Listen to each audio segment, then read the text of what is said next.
Hello and thanks for staying with us. Welcome to Political Platform on Repa FM and Africa Independent Television, AIT. My name is Amechi Anapwe.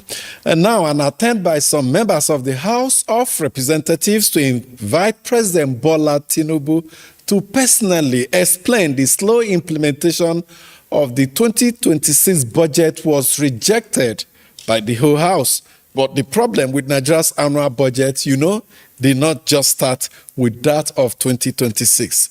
Budgets in Nigeria are barely implemented. That's since 2024. This is despite the fact that the country operates multiple budgets. Local contractors are still being owed in upward of more than ₦1 trillion after execution of capital projects in 2024 budget. Our guest today will offer perspectives on Nigeria's apparently chaotic budgeting system, especially on how we can salvage this situation. Adegoka Kimbode heads Research Department in Budget. Budget is an organization, a think tank that scrutinizes budget and public finance. Before that, we will examine the alarm raised by the presidential candidate of the Nigeria Democratic Congress, NDC, Peter Obi. Peter Obi alleged that he may not even be alive to contest the 2027 presidential election. Now, arguments have ensued as to whether Peter Obi is playing the victim's card or if there are genuine threats to his life. We will offer perspectives on that. We will also review the decision of the Senate not to investigate how a supposedly fake presidential council got allocations in the 2026 budget. At a time, the House of Representatives has decided to wade into the matter. So why is the contrasting position by both chambers in the National Assembly? My colleague is with me on the program today, Uju Ejeye. Thank you so much for joining us. Thank you, Amechi. You asked a question, and good morning to our viewers and our listeners. You asked a question, so why is there a contrasting resolutions from both houses of the National Assembly? I remember some jokes we used to crack that, the House is full of young blood, vibrant, while the Senate is made up of some retired or retiring politicians, former ministers, former governors who have seen so much about life that they are not as they are not as vibrant. I don't want to use the word, but they are not really keen on a whole lot of things. I mean, when you're made, so to say, you're made, but those boys want to do something. They want to make sure that things are done properly. It's a joke we used to crack, but when you look at it, you find that most times when issues come up, the Senate seems to be almost too careful. Why the hot-headed youths in the House of Representatives want to ask questions, they want to pry. You talk about the lawmaker from Abia State, the slapping lawmaker, and he's always pushing for things to be probed, for them to get to the root of most of the issues. I think that the Senate shouldn't be too careful about things. Xenophobia, Senate too careful. This one again, Senate too careful. How about? You called this House of Rep member slapping? No, I said, slapping? Even when I see him one-on-one, we just, we laugh over it. He was seen in a viral video some other time. No, but he apologized. His couple with a taxi driver and all that. But you have but he really apologized, even to the taxi driver and to Nigerians. Yes. And but let's take a listen to how the two chambers reacted to that development. The Senate saying we await the outcome of the ICPC investigations on that, while the House says we will investigate on our own. Let's take a listen. Direct the Senate Committee of Ethics, Code of Conduct and Public Petition and Appropriation to conduct a comprehensive investigation surrounding the inclusion of Presidential Foreign Intervention Promotion Council in 2026 Appropriation Act. The presidency has taken up this matter by directing that the ICPC should investigate fully how this matter came to be. And the marching order has been given, and I think ICPC has started. To me, I believe that what we need to do at this stage is to have the report of the ICPC, and then we can act on that report. As National Assembly, we must talk, because National Assembly is part of the problem, and the President cannot do our work. I commend Mr. President because he do his own. This is what he's supposed to do. But how about we, the National Assembly? Can we keep quiet without doing our own? That the ease with which a single unestablished entity processed through official processes suggests a systematic vulnerability rather than an isolated lapse, and that it cannot be excluded that other fictitious entities are equally reflected in the past or current budget framework, a possibility that threatens the credibility of Appropriation Act and the integrity of the appropriation functions of the National Assembly. The issues they mentioned in the letter they sent to me was not what they engaged on. They did not talk about the constitution that we were amending. They did not talk about the issues that they mentioned here. They were more about photo taking. This goes on to show that a beautiful letterhead that has presidency is no longer a confirmation that an agency is legal. It goes to show that an address that shows Federal Secretariat does not mean that that particular agency is legal.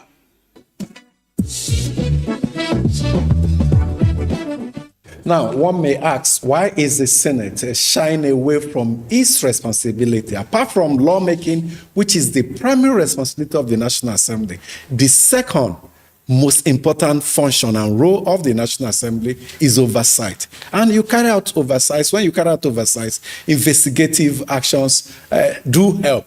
Now, why is the Senate shying away? Why are they opting to wait for an investigation by a different arm of government, the executive? No.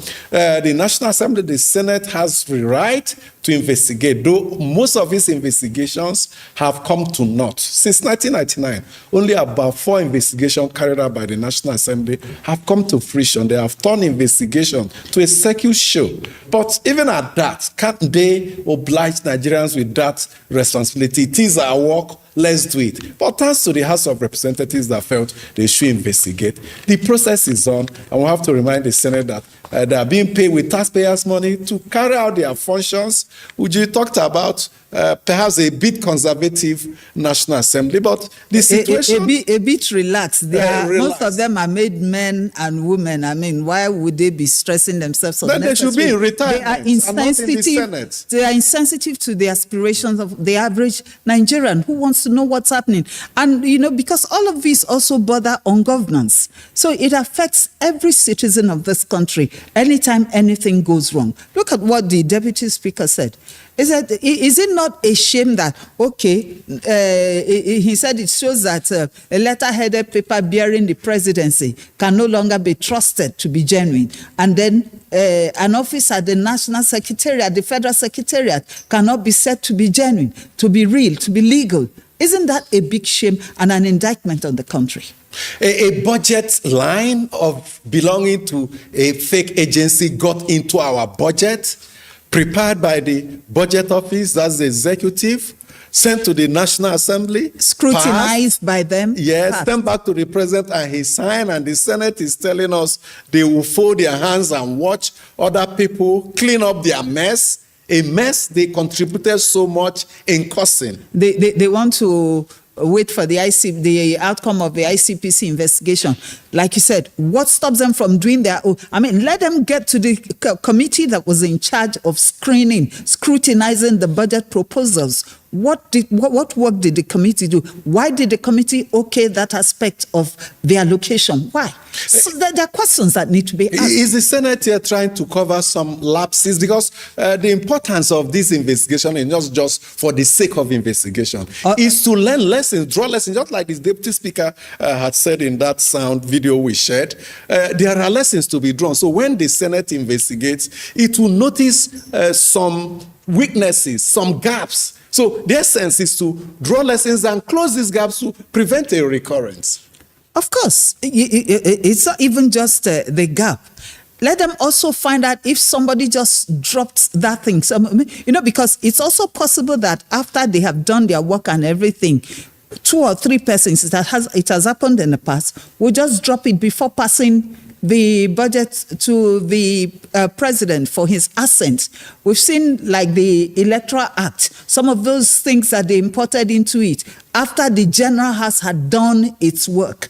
And then suddenly those things appeared and it became a controversy. Did you do it? Did you not do it? Who did it? We need to know who did this one. The Senate cannot shy away from this. They should call themselves to order, even if they sleep till 11 o'clock in the morning, or whether they sleep and wake up 4 a.m., they need to do their work. Anyway, we'll have our guests. We'll get our guests to also take us back to the National Assembly issue of budgets, whether in fact the president should come, and the nature of budgets. Nigeria have been operating since 2024, multiple system. Budgets and other. But before then, let's raise another very critical issue that broke just yesterday. I recall just before the 2015 general election, key opposition leader Muhammad Buhari survived an assassination attempt in Kaduna State. I recall what then President Goodluck Jonathan said. He wondered what would have happened if the assassination plot had succeeded. But good for everybody, it was an unsuccessful assassination attempt. Now, fast forward to 2026, in the run-up to the 2027 general election. Another key opposition leader, Peter Obi, presidential candidate of the Nigerian Democratic Congress, has not faced a proper assassination attempt. But he has alleged that some interests may be after his life. And he says he's not sure he will be alive to participate in that election. Let's take a listen to excerpts of the interview where he made these assertions. Where they are going now, truly. Yes. Says the possibility will not be a candidate. Not even a candidate. I might not even be alive. I'm telling you, every single thing I do for a living, this government is frustrating it. Deliberately so. Everything. So there's even possibility they have opportunity, I will not be alive. Oh wow, that's a big frustration. I get frustration every day because you do things that you think they will be normal. It is not normal. Longer. They will come directly and say, "Oh, we're doing this," but you could see their hand in everything. So the government is attacking you personally. Attacking everybody with opposition personally. Right. Being attacked personally. Everything, even to provide me with necessary things that I should have been entitled to. Not at all. Had a case recently at the airport. Okay. Where people who work in the airport came and locked my car. And I said, it's me. The person on the side said, "That's the car." But I have cars of other people. And you could see them talking to each other. I said, who is this one? We have divided the country, breeded hatred among us. That's why I keep saying, I want to bring back unity where there's division. I want to show love, compassion. Fear is gone out of fear. Then I'm looking at somebody, he locked my car and saying, "You're not supposed to park here." But there's cars, yeah. So what is the exception to my own? You cannot see people I know at the airport, they will not greet me. Because they are trained that if they greet me, they become target of the government. Thank you. And other people send me invitation and say, my daughter is wedding, but please don't come. Okay, interesting situation. Interesting but alarming, Uju. Yes, very, very weighty allegation there. And he may have some reasons, to believe that some persons may be after him because we see the Nigerian polity, a lot of strange things happen, particularly towards elections. And for all you know, it may be real and it may be the work of some mischief makers, because you find that even in politics in Nigeria, even those who are not saints decide to do some works that even their principal may not be aware of. But this is not something to trifle with. It's not something to just brush aside, because we know that he's a key figure in the coming presidential elections. Okay, look at the issue of the fake agency. We've been hearing that there is a third person that could have been able to reveal what really happened, and then suddenly he was murdered. And so, rather, they said he died in a mysterious fire incident. Okay, he died in a mysterious fire incident just when he was needed to speak out. So, I mean, how do you look at these issues? How do you look at that? The only person that could have easily provided the truth concerning this matter that the ICPC is investigating now. So there are things that we should not brush aside as a nation. He needs to be protected. I think that the onus is on the federal government to provide adequate protection for Peter Obi at this point in time, and even every other contestant, every other candidate in these coming elections. They need to provide adequate security, and they need to give the candidates assurance that their lives are safe. You know, let the ruling party, that's why we also caution the ruling party not to do certain things, because you send out wrong signals.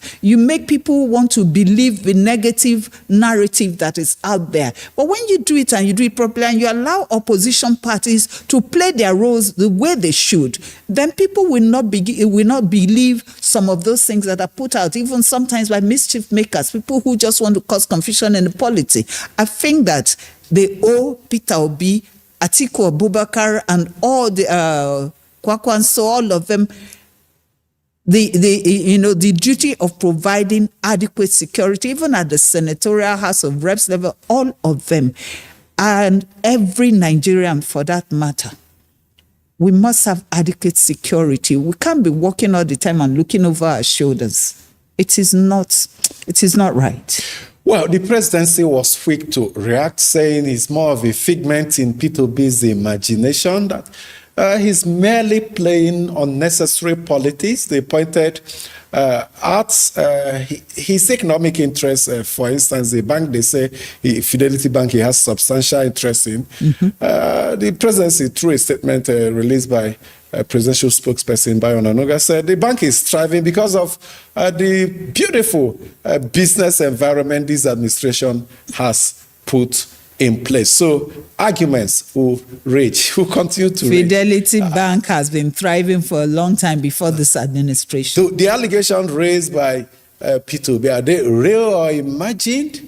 Well, Peter Obi raised one point here, that some privileges meant for him, he's not getting it. I wish he had provided some detailed more insights. exactly. Privileges, is it in form of security?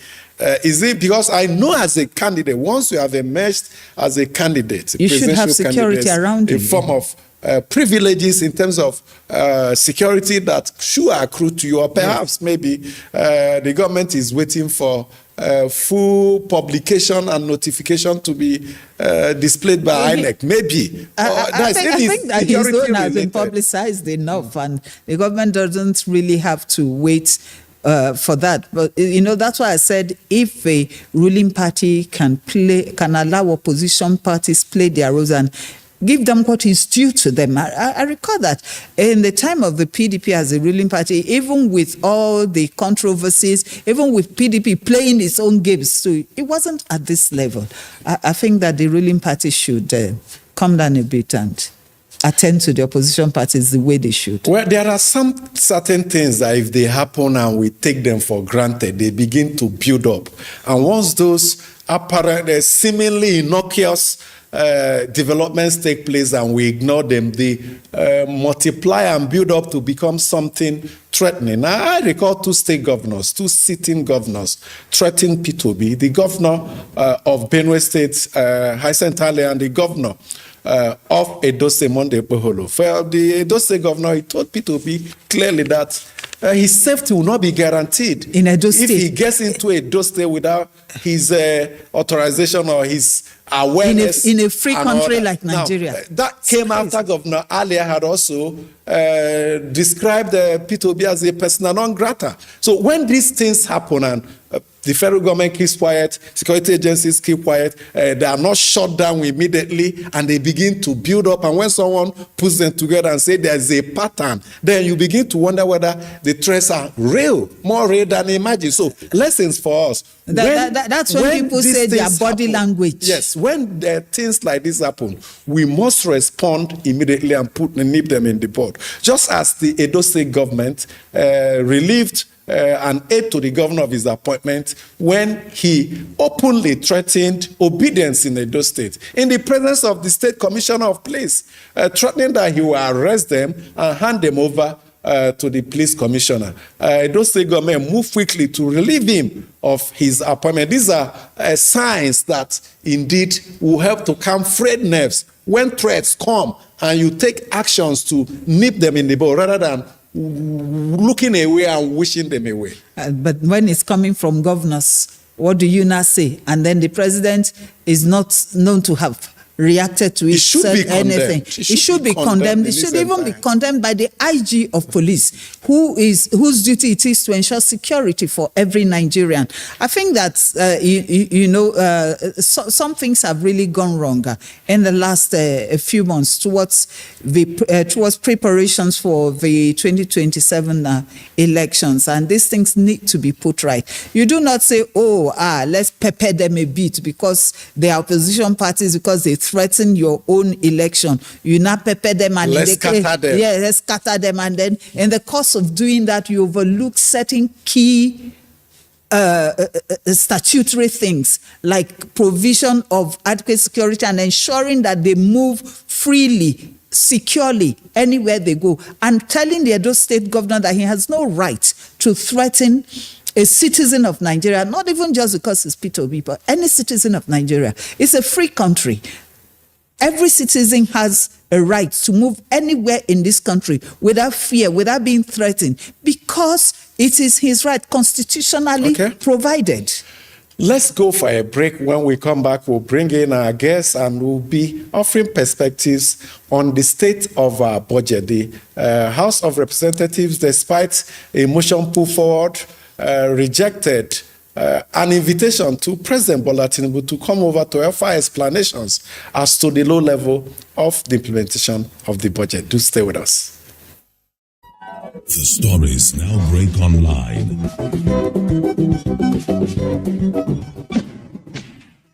Don't miss anything from our real-time updates and exclusive content. Follow and participate in discussions on live TV studio programs to shape the narratives. Subscribe, engage, and share from AIT.live at AIT_online on X, AIT Online on Facebook, Official AIT Live on Instagram, TikTok, and Threads on YouTube.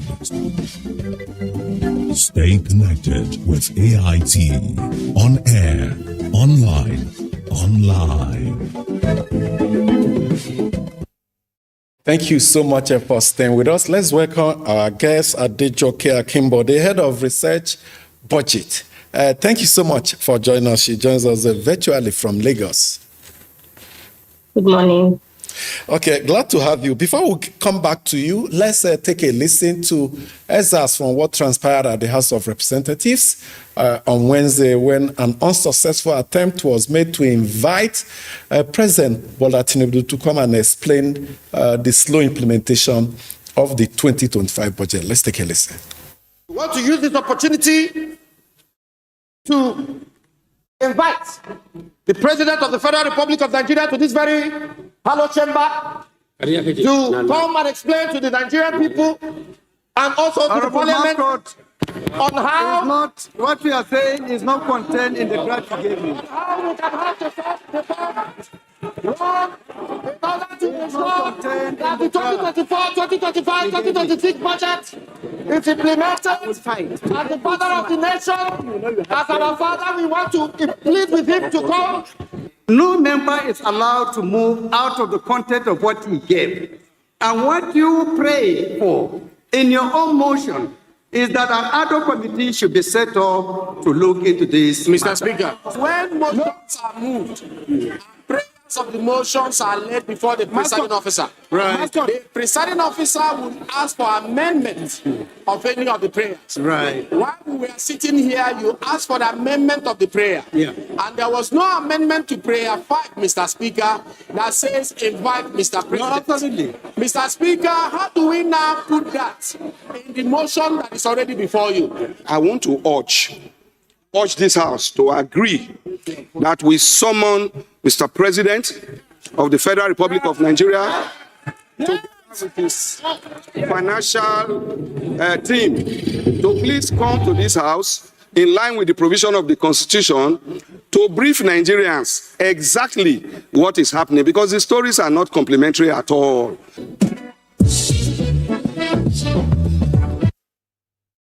The minority had their say. They wanted the president to be invited, but the majority had their way. They said, no way. It appears that if you allow a president to be invited, in some circles, is deemed insulting, insultive kind of. I really do not think so, because they are all partners in governance, both the executive and the legislature, and the Constitution provides for a State of the Nation broadcast. I remember these debates is usually on in every session of the National Assembly.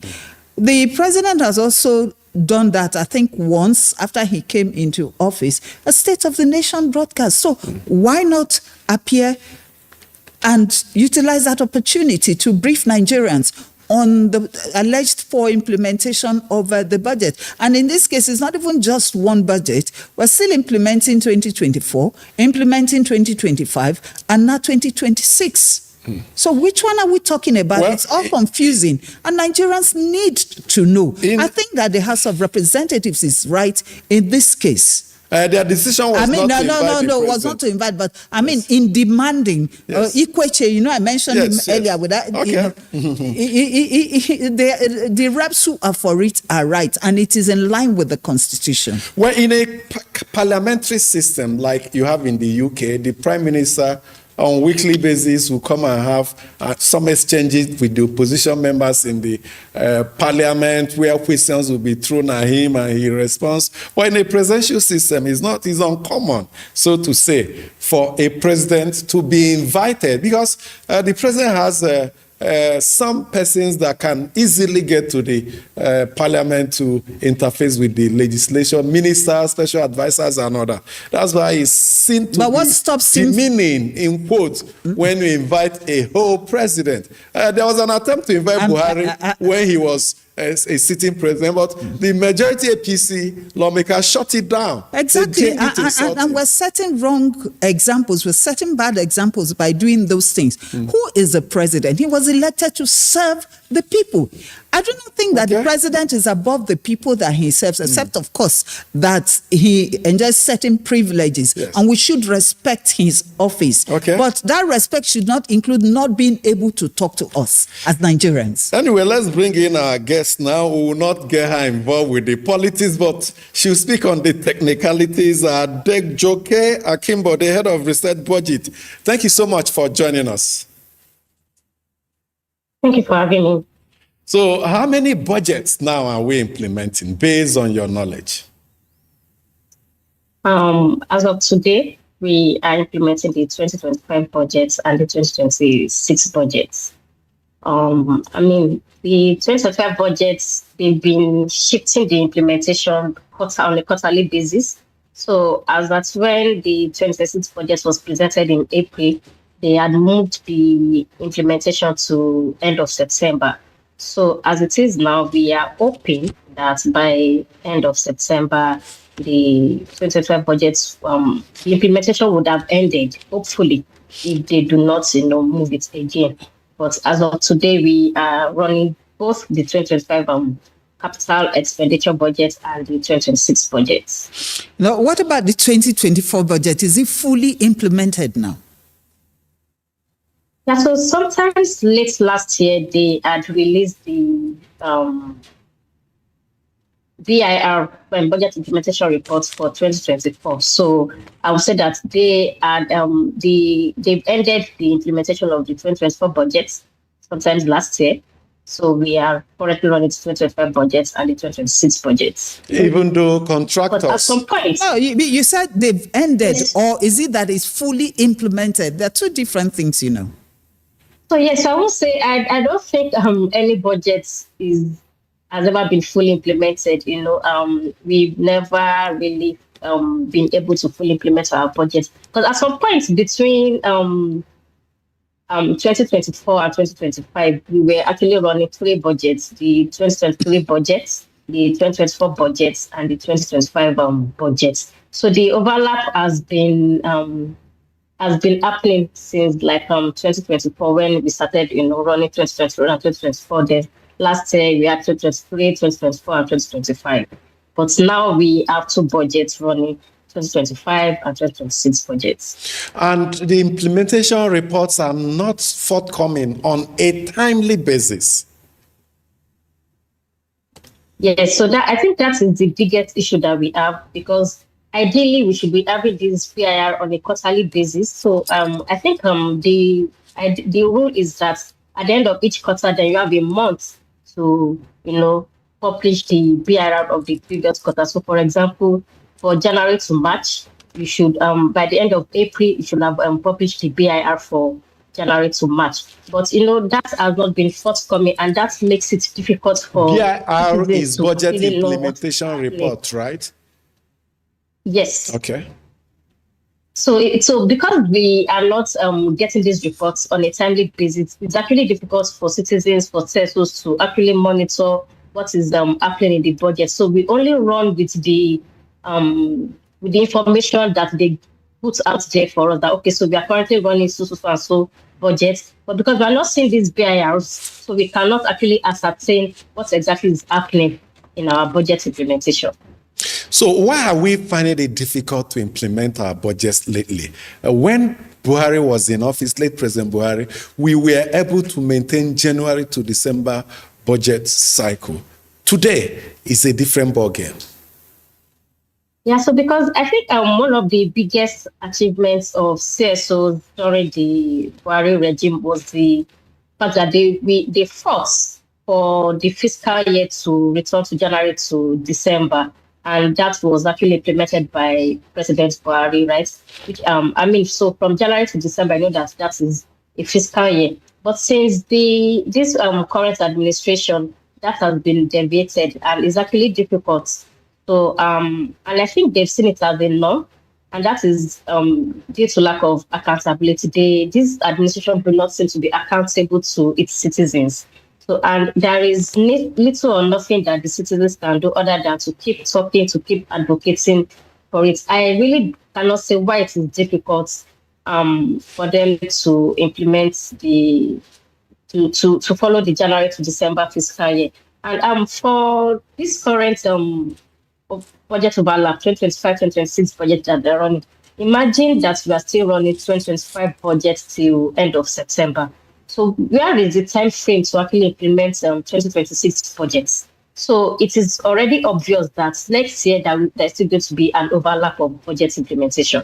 One of the key problems about the budget is the poor releases or low releases to MDAs to execute their projects. A ministry has 200 billion naira, and what is released is about maybe 50 million, not even billion. I mean, what can that do? What can that solve? And then this thing is happening repeatedly. How is this impacting what is on ground now?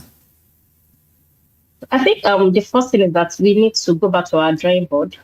You know, the first issue that we have is the over ambitious revenue projection that we have in our budget. So, you know, if you look at our budget credibility over the years, our budget credibility has been very, very poor. I mean, what we project to get as revenue, we've never, you know, is always far from reality. So if we are not being realistic with our budget projections, then there's going to be an issue. So if the ministry, if an MD has said, okay, so we are going to implement, or we intend to implement 100 projects in 2026, and the total allocations for these 100 projects is, let's say, 100 billion. But there is no money on grants to actually disburse for this project. So what the government does is to split the available revenue into different MDAs and just give probably 10% of what they actually want or what they put in their budget. So that actually affects how MDAs perform, because once they run out of this money that has been disbursed to them, then that is it. They have to wait for the next tranche to come. And again, we also have some MDAs that even despite that, what government disbursed to them is not even up to what the allocations they have put in their budgets. Some of them do not have the technical capability and capacity to actually implement their budgets. So you see that at the end of the day, their actuals is still way less than what was disbursed for them. So, for example, they might disburse 100 million to a ministry, and at the end of the day, what they actually implement might just be maybe 70 million. So maybe just 70% of what was disbursed, and that is not even their full allocation. So the implementation of projects is both from the government side and also the ministry. Some of them do not have the technical capacities to actually implement the kind of projects that they put in their budgets. Now, from your research, from your findings, what is responsible for the low releases, the poor releases? Of course, that is a lack of funds. If funds are not available, what do you expect them to disburse to ministries? So, you mean the central bank? That is why I said. No, so that's why I said our revenue is always is not always realistic, right? So because they work with the projected revenue, but at the end of the day, they realize that the money on grant that is available is not enough to go around. So that's why they kind of distribute it in bits to ministries. So if money is not on grant, then what do you want to disburse? There's nothing to disburse for project implementation. So the takeaway for government is go for realistic budgets. Don't pad your budgets with projects you estimate you're going to get loans to cover the huge deficits, and at the end of the day, you don't get them, and the budget is compromised. The National Assembly members also inserting their own constituency project. Everybody putting projects into our annual budgets, while our revenue is just deep down the line that can't fund much. But what about the huge loans that we've been collecting? So because a lot of times the loans that governments, they would say that they're taking loans to implement projects, but because they're not always truthful about how these loans are actually being used at the end of the day. So we can't really say if they're actually utilizing these loans for what they've intended to use it for. And that is where transparency comes in. Taking loans, borrowings is not bad at all. But how you actually use these loans is what is the issue, right? Because if you actually use their projects, their capital investments, that can use these loans for that, on the long run, they should be able to pay back the loans that were used to implement them. Even if they cannot pay back in 100%, at least they should be able to pay back some of it. But because they do not utilize these loans for what they are intended to use it for, and because they do not come out straight to citizens to tell us what the loans are meant for, what they actually use the loans for, so we really cannot question what happens to these loans, because we only run with the little information that we have out there. This administration has been, when it comes to transparency and accountable, they've not been accountable to citizens at all compared to the previous administration. I think it's been going down the way they've been accountable to citizens. So because loan is not is not bad. Taking loan is not bad, but how you utilize the loans is actually the main issue. Speaking of accountability, the IMF recently raised concerns about our extra budgetary spendings, 2% of our GDP, about 8 trillion, and it still borders on accountability. Extra budgetary spendings. Let's get your perspective. When it comes to supplementary appropriations or extra budgetary spendings, it's still is just like additions to the main annual budget. And that also tells you when I said that we are not always realistic with our budget projections.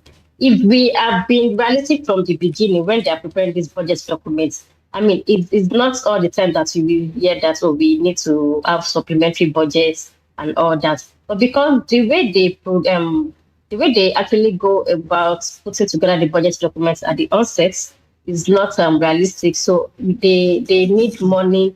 So because there's no money to actually implement the budget, so they have to sort down them. They have to look for supplementary ways to get revenues to implement projects, and that is why you see them keep taking loans and keep taking loans, which of course our debt service keeps increasing and is also an issue for the country, right? But if the budget preparation, if they looked at, okay, so this is how much we can actually get as revenue in 2026, instead of putting like let's say 2,000 projects in the budget, if what we have can only implement 500 projects, I will know that says we are going to implement it from beginning to end. But just put the 500 projects, and it's also going to reduce the number of incomplete projects that we have, the number of abandoned projects that we have. So because if you look around the entire country, if you go around every communities in this country, you need several abandoned projects, several incomplete projects that are just there because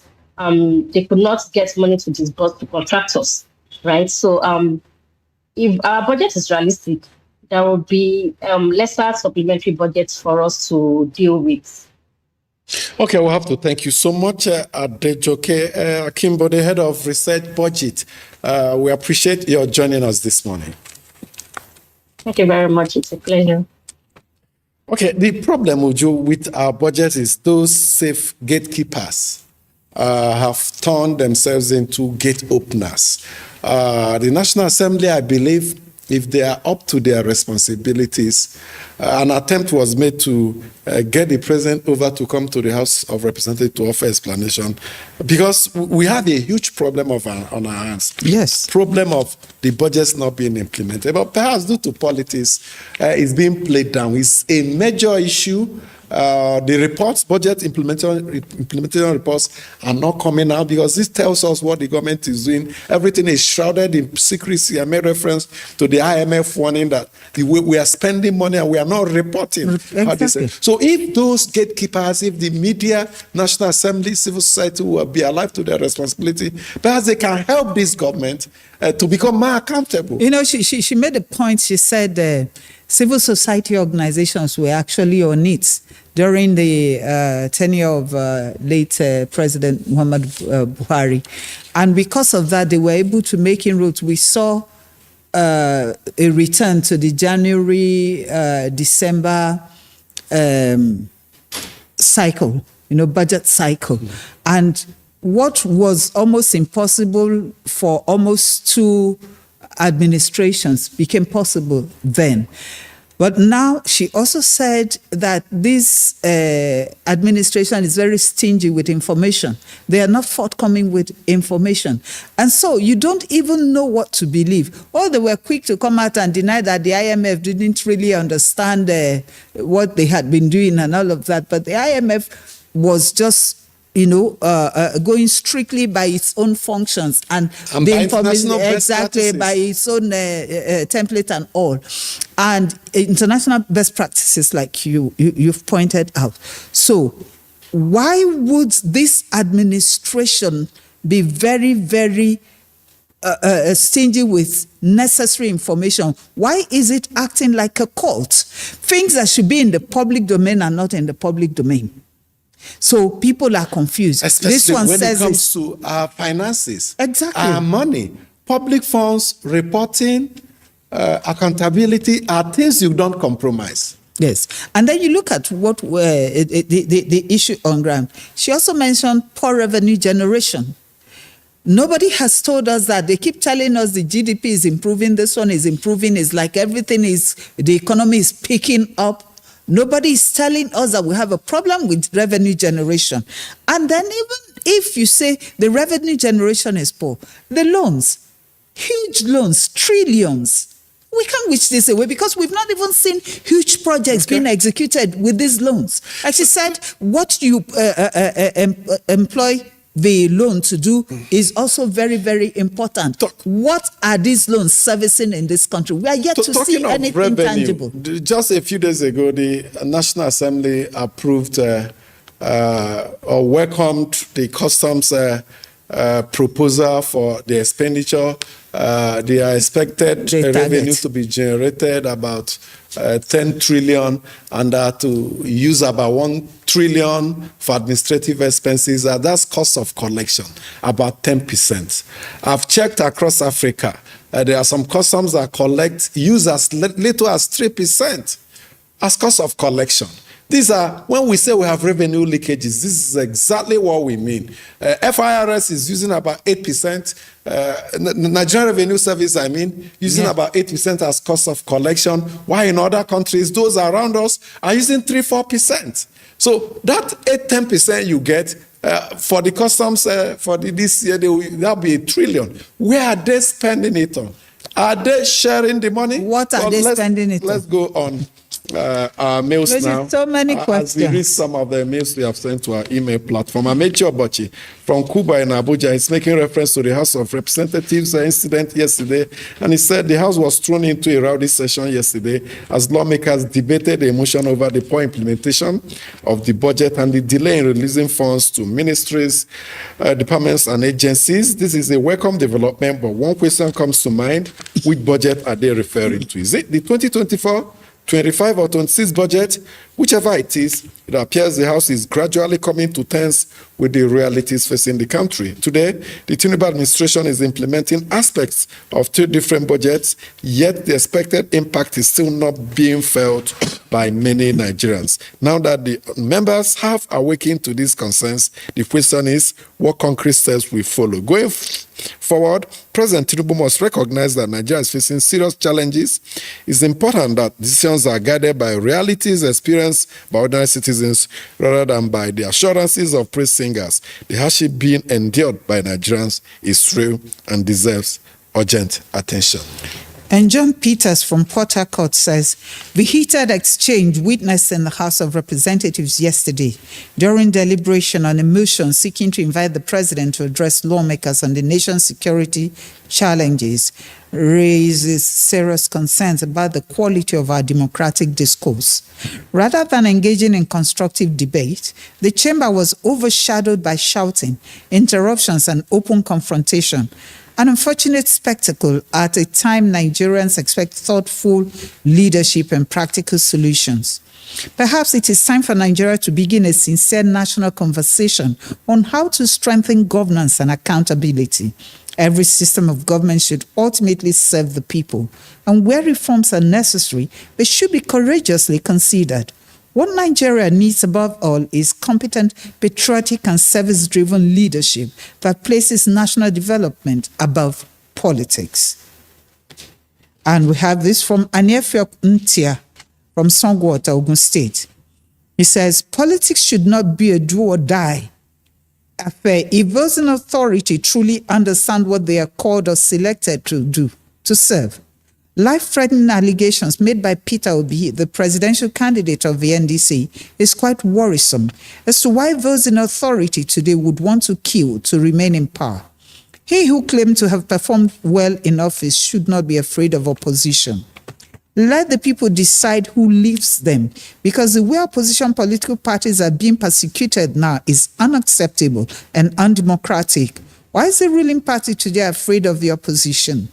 The FGA owes the people responsibility of protecting their lives and property. We must unite against bad governance and insecurity now. Enough is enough. Thank you so much for the mails, and that's the much we can do on today's edition of Political Platform. We'll return tomorrow, Friday, for another edition. My name is Amici, and we have a good time.